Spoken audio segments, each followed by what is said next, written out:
The Pacific Northwest has gone through many changes throughout its lifetime. Starting off as a home for the Coast Salish people, it has now become home to liberals, tech startups. So where did this beautiful collection of leftism come from? How was it created from the exploitation of the native people? Why are all the buildings so ugly? These questions will be answered on this documentary.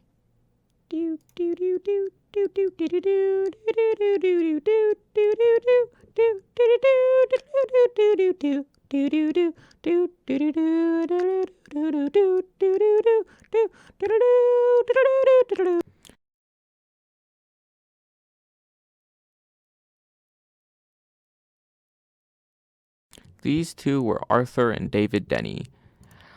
They were here to start a lumber mill. The natives were 100% pissed that these two were stealing their land, but since America is going to be hiding that part of their history, we're just going to pretend they had zero problems with it whatsoever. Hey, David, I know what we're going to do today. Let's turn this land that we totally didn't steal. Let's turn it into a town. And with that, Seattle was born. Named after the chief of one of the tribes they took land from, the city quickly grew with their logging business. Most of their lumber was sent down to be used for whatever buildings they were making, and the rest was sold to like Oregon or something. However, in 1889, the most obvious thing that could have happened to a town made entirely of wood occurred, and it all started in a cabinet shop.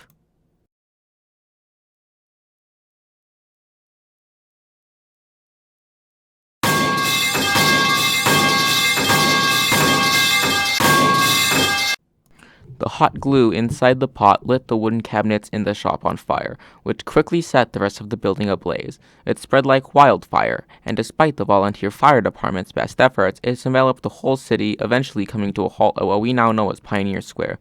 Most of the city was gone, including all but 4 of the ship docks, the city's railroad stations, and the entire business district. I'm just gonna go. Seemingly unfazed by the only major incident in the city's history, the people rapidly began to rebuild, this time with actual materials that would not burn down in the case of a minor accident. With the lack of wood, the city had to find a new way to get money, and in 1896, their big break happened, the Klondike Gold Rush. Breaking news, gold has been found in the really cold part of Canada that no one wants to live in. We would recommend all the poor people just round up all their money and go to Canada, so that way you can get all the gold in Canada. Just remember to head to Seattle and give various building materials to Seattle. So if you mess something up, you can stay in Seattle. On December 7, 1941 was the attack on Pearl Harbor. This one event shot America into the war, with Seattle right in the center. A new company, Boeing, had employed tens of thousands of people to build fighter jets. Seattle had been at the forefront of the war. However, there were consequences that could not be overlooked. After Pearl Harbor, a new law was passed that stated Japanese, Germans, and Italians living on the West Coast would be placed into internment camps. However, Japanese immigrants had been living on the opposite side of Lake Washington from Seattle and were responsible for almost all of the city's produce supplies. The shops at Pride Place Market were also primarily owned by the Japanese. Despite all this, one man had a grand idea.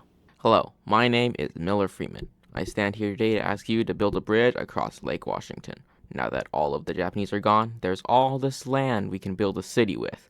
Well, that's exactly what I'm working on. Okay, alright, I like this idea.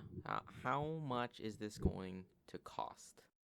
Alright, well, in total, the bridge is going to cost roughly $9 million, which is a bit of a high price, but I would be very fortunate to get, at the very least, at most half of that paid off by someone that would be very helpful to the success of this plan.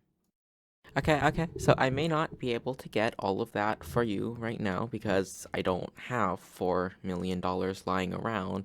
However, I do know some people who work for the government. They would definitely be able to help you with this, so I will let you know how to consult them. There was a minor economic crisis. After all the war was over, all of Boeing's contracts with the government were cut off. Boeing responded by making commercial airplanes, but were unable to recover from nearly $2 billion of debt.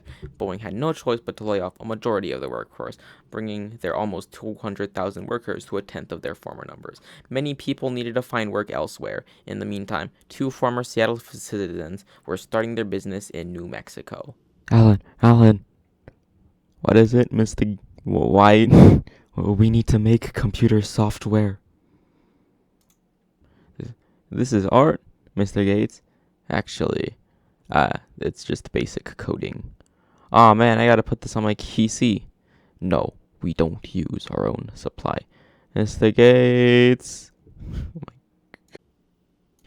And so the two moved back to Seattle. They had hired around 100 employees, and after massive success, everyone at the company was now a rich man. Seattle soon almost became a second Silicon Valley, with many successful tech startups such as Amazon and Valve. And thus ends the tale of Seattle, Washington. Who knows what this place will become in the future? Maybe the city will be incredibly racist for the third time in a row. Maybe it just turns into Minecraft. Only time can tell.